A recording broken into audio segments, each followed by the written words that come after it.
Golan Heights. In 1973, this rocky terrain on the Israel-Syria border turns into a killing ground. The Golan Heights is Syrian territory, and Syria cannot, will not concede it. A few hundred unprepared Israeli tankers come face to face with 1,200 Syrian tanks. And all I see, from horizon to horizon, the entire Syrian army starts to drive across from me. This was a no-holds-barred fight, and neither side backed down from it. The Golan Heights. 1,200 square kilometers of the most hotly contested real estate on the planet. It's Dante. It's inconceivable. It's an inferno.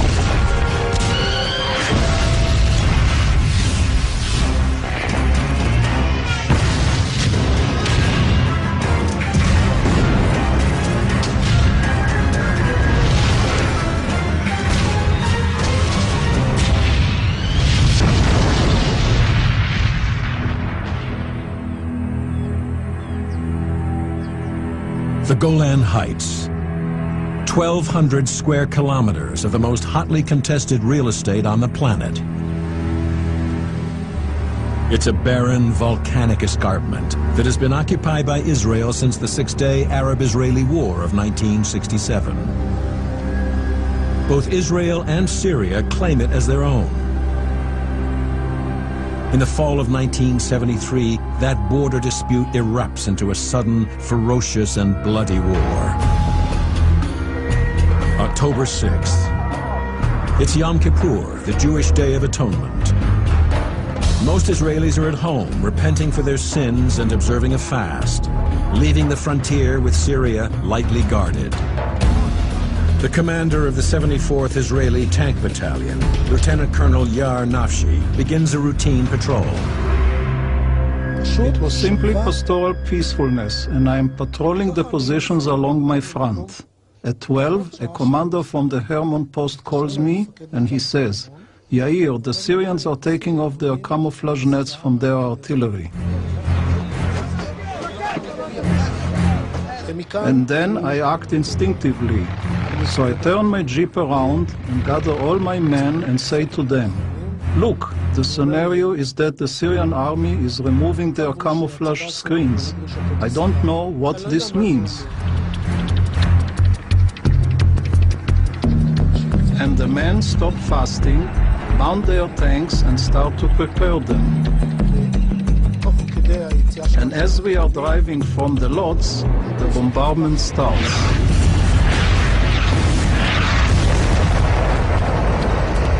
The artillery lands on us, then planes of the Syrian Air Force attack.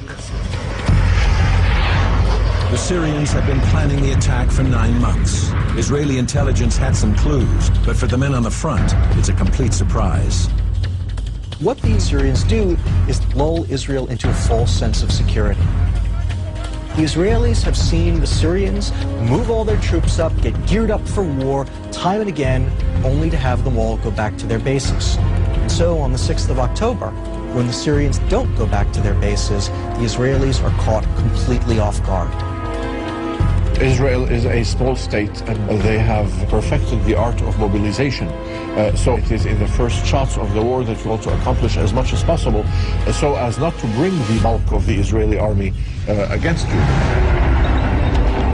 The majority of the Israeli forces are reservists who need 20 hours to fully mobilize. Consequently, Israeli forces on the Golan Heights consist of fewer than 6,000 light infantry,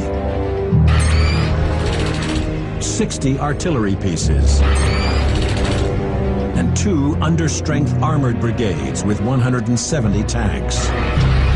In comparison, the Syrians have massed more than 50,000 infantry, 600 artillery pieces, and 1,200 main battle tanks. This is a huge amount of armor. And over and above that, it was Yom Kippur in Israel. People were on holiday. The intelligence services in Israel were lax.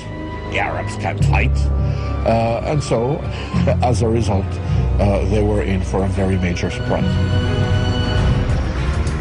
I thought to myself, what's going on? Who are those pilots, crazy pilots, what they're doing? And I thought this is Israeli, by mistake they are bombing us. I didn't realize that any aircraft from Syria can come across the border and start to bomb us. And I couldn't talk after that. I crossed through the barrage of shells, wave after wave.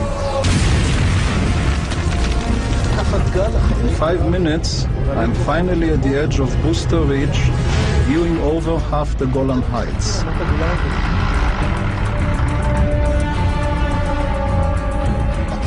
At first, it's small.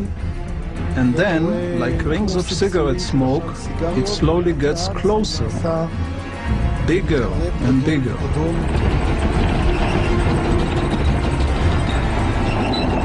And all I see, from horizon to horizon, the entire Syrian army starts to drive across from me. But this is only part of a much larger war. Egypt and Syria have launched simultaneous attacks on 2 fronts, splitting Israeli defense forces. Their mission? To take back territory lost during the 6-day Arab-Israeli War, including the Sinai and the Golan Heights. The Syrian body politic was humiliated, was traumatized. It is as a result of this that we had the 1973 war, a war that was made specifically in order to regain this territory that Israel occupied. Over the course of time, they developed a campaign plan that was specifically tailored to retake the Golan and repair Syria's tarnished honor. The Syrian battle plan is to use overwhelming force and penetrate the Israeli line at 2 points. Then send armored divisions through the gaps to advance across the Golan Plateau and seize key bridges over the Jordan River.